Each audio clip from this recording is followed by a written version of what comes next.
Bismillahirrahmanirrahim. Assalamu alaikum students. Students, hopefully you are fine. Last time we started chapter number 11.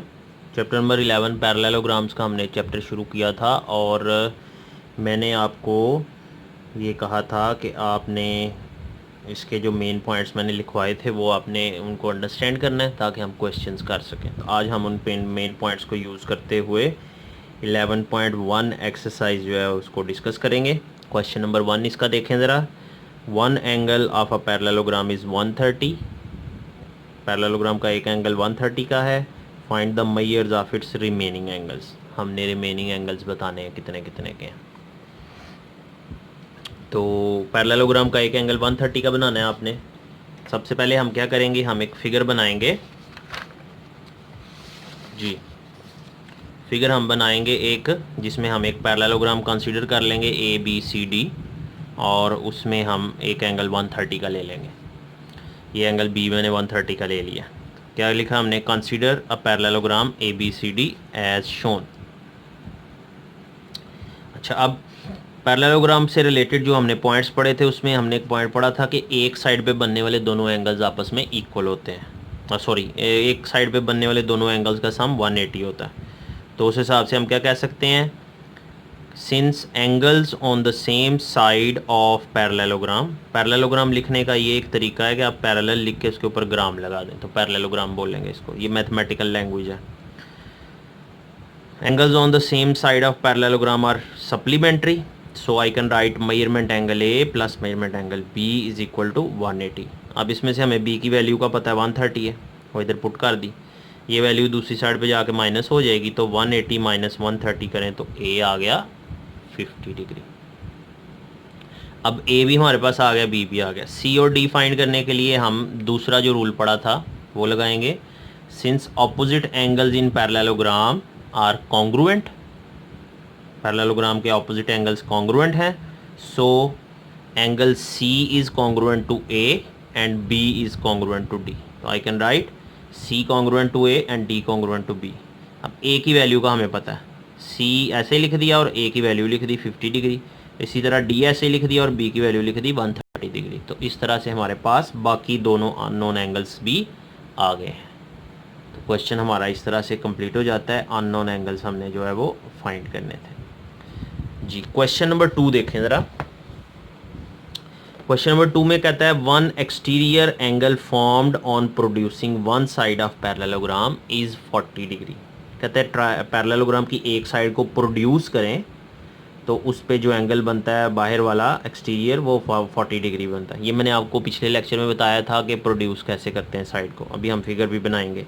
कहता है find the measures of its interior angles. इसके अंदर वाले सारे angles हमने find करने हैं। तो इसके लिए देखें ज़रा, सबसे पहले हमने जो फिगर बनानी है वो कैसी होनी चाहिए जी। सबसे पहले हमने क्या करना है, हमने एक पैरेललोग्राम लेनी है ABCD पैरेललोग्राम, ये ले ली। और इसमें B पॉइंट से मैंने एक जो साइड है उसको प्रोड्यूस कर लिया और प्रोड्यूस करके तो इस पे एंगल बना लिया है 40 डिग्री, एक्सटीरियर एंगल 40। अब हमने अंदर वाले चारों एंगल्स फाइंड करने हैं। तो अब इसके लिए सबसे पहले हम ये अंदर वाला एंगल B फाइंड करेंगे। इसके लिए हमने क्या पढ़ा था, एक रूल पढ़ा था। लास्ट वाला जो रूल पढ़ा था वो क्या था, इन पैरेललोग्राम फॉर प्रोड्यूस्ड साइड, अगर एक साइड को प्रोड्यूस किया जाए तो उसके लिए इंटीरियर एंगल और एक्सटीरियर एंगल का सम 180 होता है। तो I can write interior measurement angle B plus exterior measurement angle B is equal to 180 degrees. अब इसमें हमें एक्सटीरियर एंगल का पता है, इस एक्सटीरियर एंगल की जगह पे लिख देंगे 40 डिग्री और interior measurement angle B as it is आ जाएगा। अब ये 40 इधर प्लस है, दूसरी साइड पे जाएगा तो माइनस हो जाएगा। तो 180 माइनस 40 आ गया, माइनस करके आ जाएगा 140 डिग्री। तो इस तरह हमें इंटीरियर एंगल B की वैल्यू मिल गई 40 डिग्री। अब हमने A फाइंड करना है। तो अब पैरेललोग्राम का रूल लगाएंगे जो हमने पढ़ा था कि एक साइड पे बनने वाले दोनों एंगल्स का सम 180 होता है। तो since angles on the same side of parallelogram, angles on the same side of parallelogram are supplementary, so measurement angle A plus interior measurement angle B is equal to 180 degree.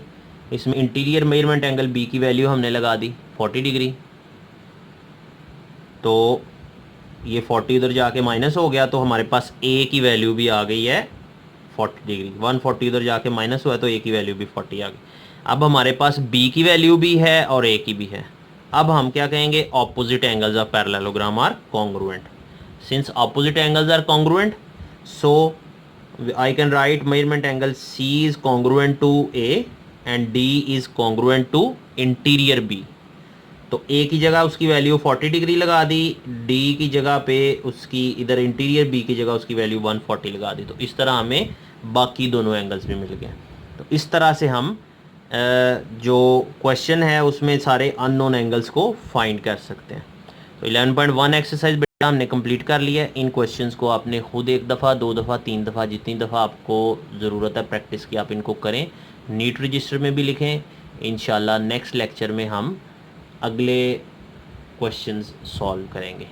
और बेटा आपको एक मेरी advice भी है कि जो आपने प्रीवियस क्लास में 8th क्लास में सिलेबस पढ़ा हुआ है उसको साथ साथ रिवाइज़ करते जाएं ताकि आपको वो भूल ना जाए। साथ साथ ये जो आगे से काम करा रहे हैं ये भी करते जाएं। थैंक यू बेटा, अल्लाह हाफिज़।